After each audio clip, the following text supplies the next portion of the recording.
Cyber crime बहुत लगातार बढ़ता जा रहा है। जितना हमने अभी देखा है तो ये ट्रेलर है। आज साइबर क्रिमिनल अपने रास्ते नए-नए अख्तियार कर रहे हैं। आपकी जेब से पैसा निकाल रहे हैं, आपको साइबर क्राइम का शिकार बनाएंगे। साइबर क्राइम ज़िंदगी का हिस्सा बन चुका है। तो आवश्यकता है जागरूकता की, अवेयरनेस की, कॉन्टेक्स्ट की। डिजिटल अरेस्ट अधिकांश तौर पर शिक्षित लोगों का ज़्यादा होता है। जो रोड पे ठेला चलाने वाला है उसका डिजिटल अरेस्ट नहीं होता। वो आपको डराते हैं, पैनिक करते हैं और आपको एक नए नैरेटिव के अंदर फंसाते हैं। वरना आप खुद बेवकूफ़ बनना चाहते हैं, तो दुनिया तो बैठी हुई है आपको बेवकूफ़ बनाने के लिए। क्योंकि हमारे कानून बिल्कुल भी सशक्त नहीं है। टेक्नोलॉजी तो बहुत आगे बढ़ गई। साइबर क्रिमिनल्स भी नए प्रकार के साइबर क्राइम लेकर आ गए। लगभग 18 साल होने को आए और हमने लॉ को बदला ही नहीं।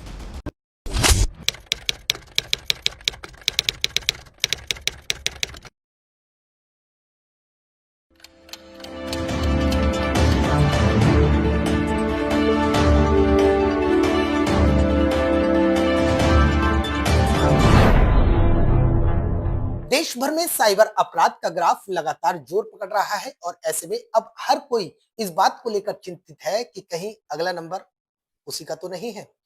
इन्हीं सब बातों को देखते हुए आज हम आपको एक ऐसे जाने माने साइबर एक्सपर्ट से मिलाने जा रहे हैं जो आपको बताएंगे कि साइबर अपराध से किस तरीके से बचा जा सकता है और कैसे आप साइबर अपराधियों के चुंगल से आसानी से बच सकते हैं। हमारे साथ मौजूद हैं साइबर एक्सपर्ट पवन दुग्गल साहब। बेहद जाने माने साइबर एक्सपर्ट्स हैं और तमाम तरीके की बारीकियों से आपको समझाएंगे। सर, सबसे पहले तो नमन सत्य न्यूज में आपका स्वागत है। धन्यवाद। सर, साइबर अपराध जितना छोटा शब्द उतना ही बड़ा जोखिम और तकनीक एक तरफ हमारी इतनी बढ़ती जा रही है और जोखिम उतना ही बढ़ता जा रहा है। कैसे बचा जाएगा, कैसे बचेगी आम जनता?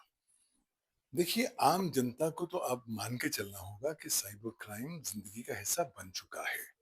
तो इसमें अगर आप सोचते हैं कि साहब इससे पूरी तरीके से भाग जाएँगे, मुक्त हो जाएँगे, तो ऐसा कुछ नहीं होने वाला। साइबर क्राइम हमारे आस-पास जितना घट रहा है और घटेगा।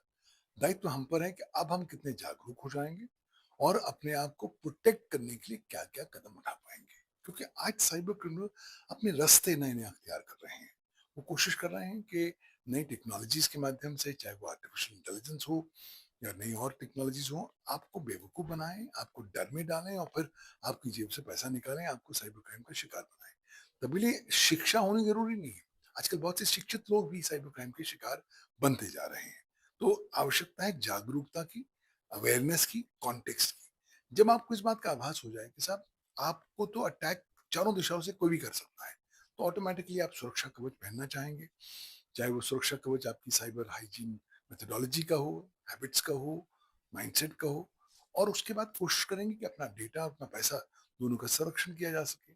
So all said and done cyber crime बहुत लगातार बढ़ता जा रहा है। जितना हमने अभी देखा है, वो तो ये ट्रेलर है। अभी पिक्चर आनी बाकी है। सर, जिस तरीके से हम एआई की बात करते हैं, विकसित भारत की बात करते हैं, हम कहते हैं कि हमारा देश विकासशील, विकसित होता जा रहा है। लेकिन क्या जिस तरीके से एक पढ़ा-लिखा वर्ग कह लीजिए या तमाम तबका जो है, वो डिजिटल अरेस्ट की चपेट में आता है। क्या इसमें सबसे ज़्यादा आपके हिसाब से क्या इसमें सबसे ज़्यादा एक पढ़े-लिखों की संख्या ज़्यादा है? क्योंकि कोई रिटायर्ड ऑफिसर होता है, कोई बैंक के एक्स रिटायर्ड मैनेजर होते हैं, डायरेक्टर होते हैं। 1-1 महीना, 20-20 दिन ऐसा नैरेटिव सेट किया जाता है कि आदमी को डिजिटल अरेस्ट कर लिया जाता है। क्या है? क्या मतलब इस तरीके से किस तरीके से प्रिपेयर पूरा नैरेटिव होता है?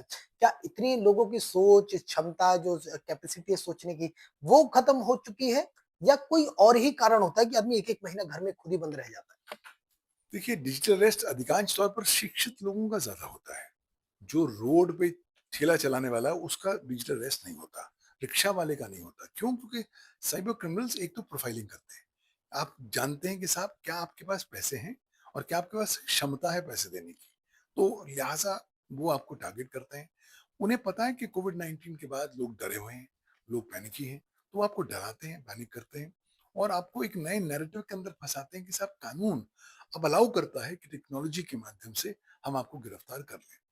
और एक बार बंदा डर गया तो फिर उसको दबाने में वो कोई भी चेष्टा छोड़ते नहीं है। तो एक बार आपको डरा दिया, उसके बाद आपको विवश किया, अपने अकाउंटों से पैसे निकालो, वरना हम आपको मार देंगे, आपके परिवार वालों को मार देंगे, मुकदमे डाल देंगे, ये कर देंगे, वो कर देंगे। और कहीं न कहीं लोगों को लगता है ओहो! शायद मैंने ये गलती करी, ये उनको पता लग गई तो क्या होगा? तो इसलिए लोग लगातार उस भंवर में, उस दलदल में फँसते चले जाते हैं। तो मुझे लगता है कि कहीं न कहीं लोगों को अपने डर से मुक्त होना पड़ेगा। डर जितना हो गया। अब तो साहब इस तरह कोई कॉल आए, कॉल तुरंत डिस्कनेक्ट करें, ज़्यादा अच्छी बात है। क्यों? क्योंकि द मोमेंट आपने डिस्कनेक्ट किया, तब ऑटोमैटिकली आप इस चुंगल से बाहर आ गए। लेकिन अगर आप डिस्कनेक्ट नहीं किया और आप फोमो में फँसे रहे, फियर ऑफ मिसिंग आउट में, पता नहीं क्या होगा, पुलिस वाला क्या सोचेगा, कुछ और प्रोसीडिंग्स सुनी होंगी। इस शशोपंज में ना फँसे तो अच्छी बात है और अपने आप को राइट ऑफ डिस्कनेक्शन वाला जो आपका अधिकार है, उसका इस्तेमाल करेंगे, तो काफ़ी हद तक आप इस तरह के डिजिटल अरेस्ट वाले मामलों से बच जाएँगे। वरना आप खुद बेवकूफ़ बनना चाहते हैं, तो दुनिया तो बैठी हुई है आपको बेवकूफ़ बनाने के लिए। तो लिहाज़ा अपनी गर्दन आपने किसी हाथ नहीं देनी। हाँ, वो बुरा मानते हैं, मानने दें। पुलिस आपके घर में कल वापस आती है, आने दें। आएगी तो वारंट लेके आएगी ना, चाहे वो सर्च वारंट हो, चाहे वो अरेस्ट वारंट हो। आपको फ़ोन पे थोड़ा ना आपको कहेगी साहब ये हम आपको वीडियो के माध्यम से आपको अरेस्ट करते हैं। आज पुलिस इतनी ज़्यादा एडवांस नहीं हुई कि आपके ड्राइंग रूम में बैठे हुए आपको एडवांस तरीके से आपको अरेस्ट कर रही है।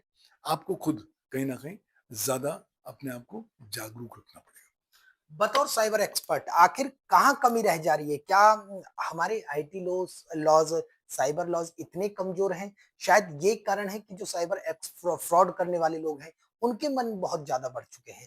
क्या ये एक मुख्य कारण है? या लोगों में सोच समझने की क्षमता बहुत कम हो चुकी है, जैसा मैंने पहले भी कहा? या वो मुख्य कारण है? आखिर इतना मन कैसे बढ़ जाता है इनका, जो साइबर अपराध को अंजाम देते हैं? कहाँ कमी रह रही है? देखिए, इस तमाम सारे प्रकरण के पीछे बहुत सारे कंट्रीब्यूटिंग फैक्टर्स का रोल है। एक कि हमारा कानून बिल्कुल भी सशक्त नहीं है। हमारे पास कोई डेडिकेटेड साइबर क्राइम समर्पित कानून नहीं है। हम लोगों ने साइबर क्राइम को भारत के आईटी एक्ट में कवर किया है, भारत की भारतीय न्याय संहिता में कवर किया है, लेकिन वो कवरेज कंप्लीट नहीं है। उदाहरण के तौर पर जो आईटी एक्ट है, जब हमने लास्ट अमेंड किया था 2008 की बात थी, आज 2026 है।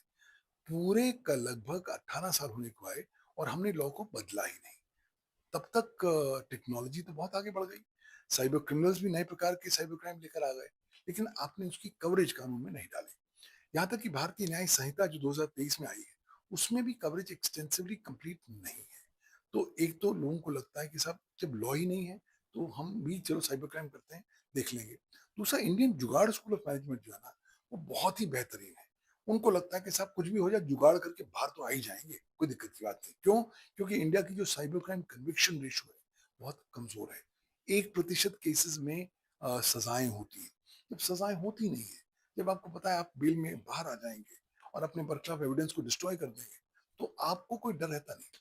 या आज जब साइबर क्रिमिनल आपसे बात करता है ना, आपको डराता है, धमकाता है और आप उसे गाली देते हैं, तो आपको 4 गाली वापस देता है। वो कहता है मेरा जो उखाड़ना है उखाड़ लो, मैं कुछ तो आपने जो करना है कर लो, मैं टस से मस नहीं हूँगा। तो ये तभी धड़ल्ले से दबंग वाला एटीट्यूड तब आता है जब उन्हें पता है कि सिस्टम तो काम करता नहीं और लोगों को कोई इफेक्टिव रेमेडी मिलती नहीं है। तो मुझे लगता है कानून का इंतज़ार ना करिए। अपने आप को प्रोटेक्ट करिए पहले, वो पहला इम्पोर्टेंट है।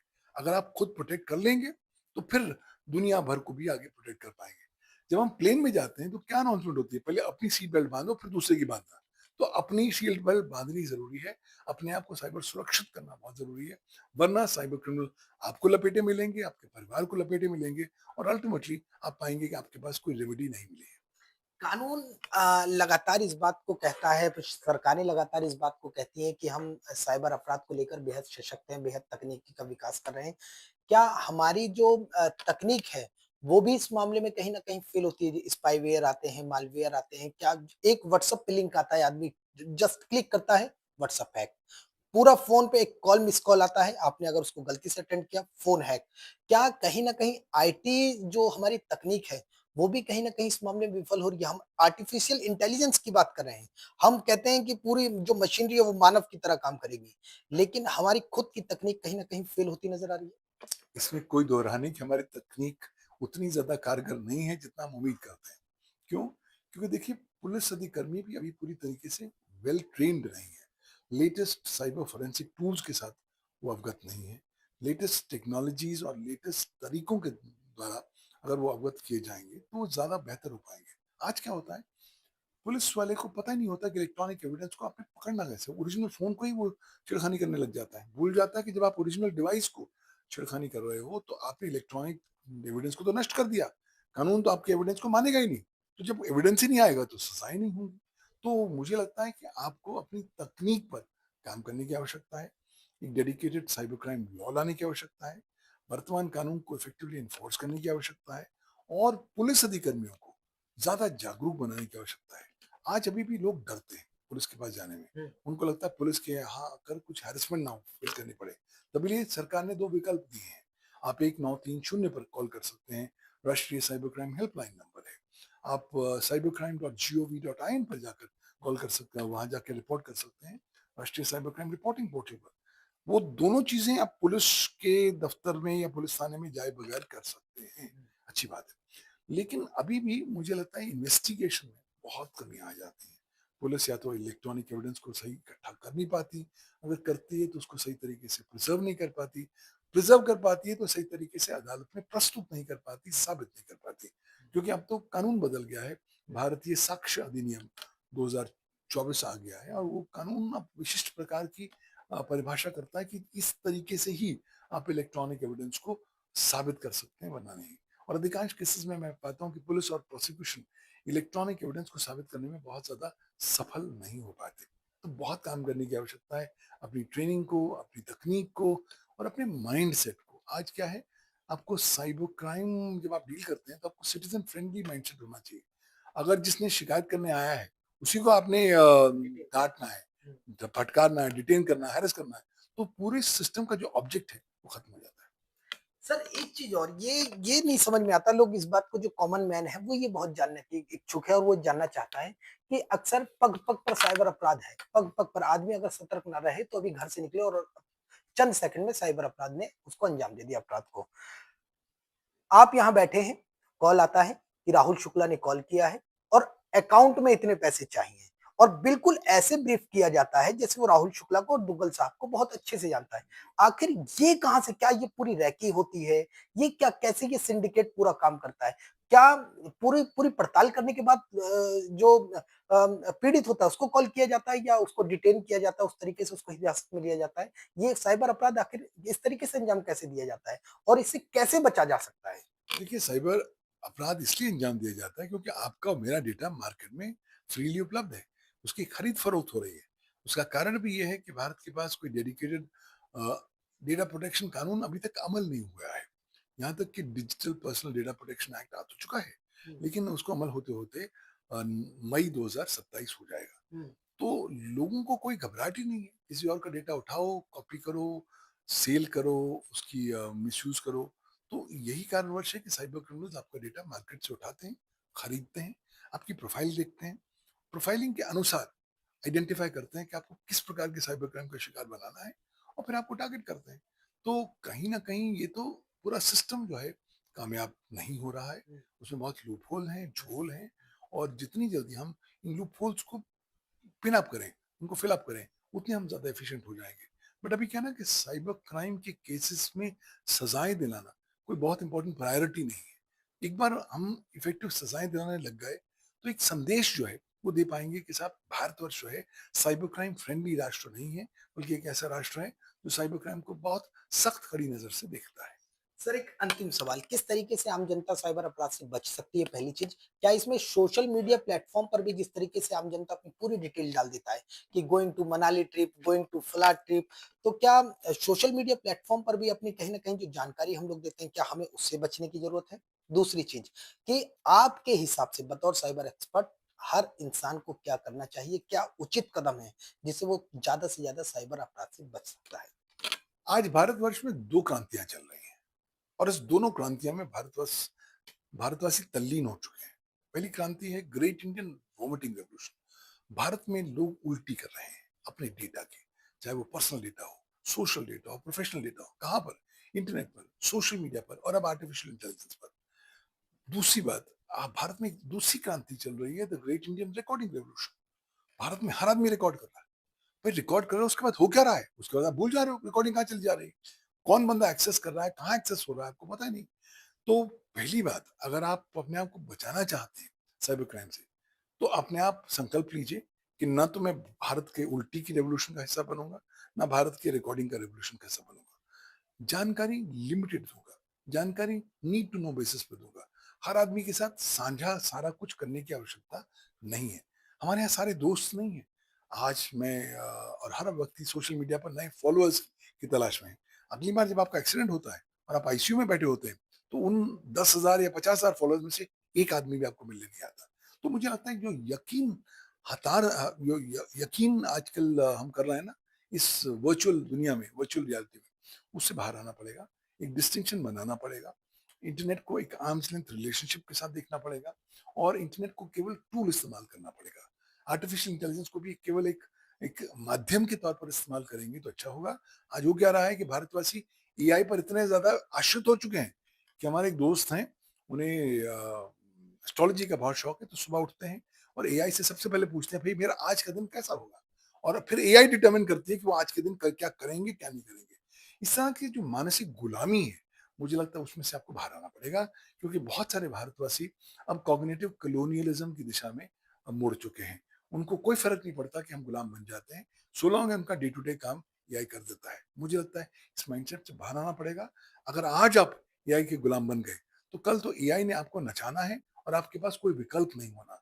तो जितनी जल्दी अपनी कॉग्निटिव थिंकिंग कैपेबिलिटीज़, आपकी जो सोचने की क्षमताएँ हैं, उसको बरकरार रखेंगे, उसको विकसित करेंगे, उतना ही आप इस एआई युग में अपने आप को ज़्यादा प्रोटेक्ट कर पाएँगे। ठीक है सर, धन्यवाद आपका।